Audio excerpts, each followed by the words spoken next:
बहुत दुख के साथ कहना पड़ रहा है कि ना तो ये शुरुआत थी और ना ही अंत।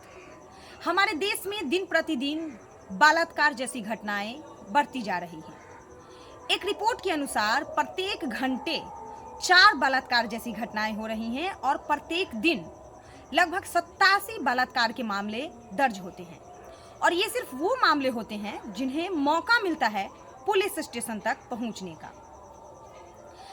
बड़े शहरों में जब कोई घटनाएं होती हैं तो लोग कैंडल मार्च निकालते हैं, आक्रोश व्यक्त करते हैं, सड़क पर मोमबत्ती लेकर निकलते हैं और सोशल मीडिया पर ट्रेंडिंग न्यूज बनाते हैं। अखबारों की हेडलाइंस बन जाती है। अच्छी बात है, आक्रोश जताना चाहिए, क्योंकि अगर हम इतना भी नहीं करेंगे तो अपराध दिन प्रतिदिन और भयावह रूप लेता जाएगा। अपराधियों को सजा मिलनी चाहिए और मिलती भी है। लेकिन वहीं अगर एक छोटे शहर में, अगर एक ग्रामीण क्षेत्र में किसी लड़कियों के साथ बलात्कार जैसी घटनाएं होती हैं और होती ही रहती हैं, इसमें कहीं से कोई शक नहीं है कि होती हैं, होती ही रहती हैं, तो या तो उस मामले को सामाजिक स्तर पर सुलह कर लिया जाता है पैसा लेकर के, या फिर लोगों के द्वारा ये फैसला लिया जाता है कि उसी बलात्कारी से उस लड़की की यानी उस पीड़ित की शादी करवा दी जाए। और ऐसा होता भी है। जी हाँ, बलात्कारी के साथ उस लड़की की शादी करवा दी जाती है और फिर वो बलात्कारी रोज उस पीड़िता का, उस लड़की का बलात्कार करता है और हमारा समाज मौन होकर के यह देखता रह जाता है। आखिर ये जो दिन प्रतिदिन बलात्कार के मामले बढ़ रहे हैं, ये रुकेगा कैसे और इसका दोषी कौन है? हमारे समाज में कुछ ऐसी चीजें हैं जिन्हें लोग बिल्कुल ही नजरअंदाज कर देते हैं और पूरा का पूरा देश सिर्फ एक बलात्कारी को अपराधी मान बैठता है और उन्हें सजा दिलवाने के लिए रोड पर उतरता है। इसमें कहीं से कोई शक नहीं है कि हमारे देश का कानून लचीला है या फिर ऐसा कुछ नहीं है। हमें अपने देश के कानून पर विश्वास है, अपराधियों को सजा मिलता है। लेकिन बड़ा सवाल ये है कि आखिर इसके पीछे कौन है और ये सब दिन प्रतिदिन बढ़ कैसे रहा है और क्यों रहा है?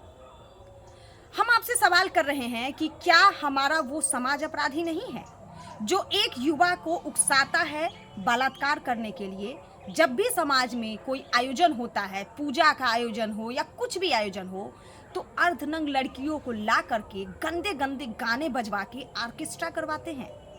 क्या मेले में आयोजन, बड़े मेले में आयोजन, वो थिएटर जिसमें अर्धनंग लड़कियां अपना अंग प्रदर्शन करके लड़कों को, युवाओं को उकसाते हैं, क्या वो अपराधी नहीं है? क्या वो पोर्न साइट अपराधी नहीं है? क्या वो बॉलीवुड अपराधी नहीं है जिसमें अंग प्रदर्शन किया जाता है? क्या वो बिजनेस सेक्टर जहां पे कोई भी ऐसा चीज का प्रचार प्रसार लड़कियों को अर्धनंग किए बिना, उनके देह दिखाए बिना या लड़कियों के बिना अधूरी रहती है?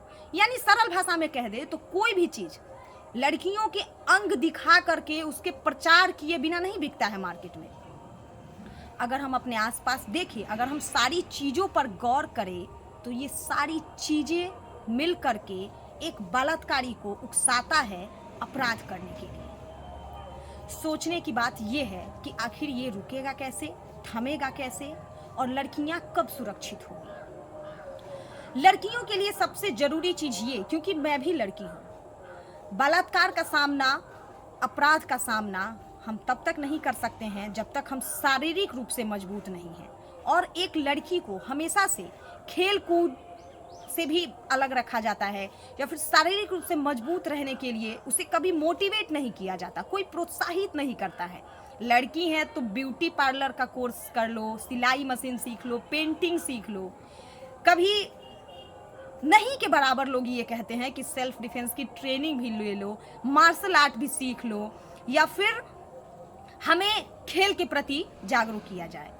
तो ये आजकल के समय में ये जरूरी है कि लड़कियों को खेल के प्रति और अपने शारीरिक रूप से अपने आप को मजबूत बनाने की जरूरत है। जब तक लड़कियां शारीरिक रूप से, मानसिक रूप से मजबूत होने के साथ साथ शारीरिक रूप से मजबूत नहीं होगी, सबल नहीं बनेगी, सक्षम नहीं बनेगी, तब तक वो इस तरह की घटनाओं का सामना नहीं कर सकती है।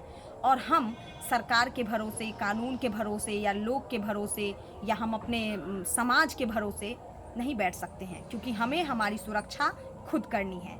और आप लोगों को सोचने की ज़रूरत है कि मैंने जो भी बताया है कि हमारा समाज किस तरह से मिल करके या फिर ये पूरा देश जिसका कुछ प्लेटफॉर्म मिल करके एक अपराधी को उकसाता है और फिर वो बलात्कार करता है। धन्यवाद।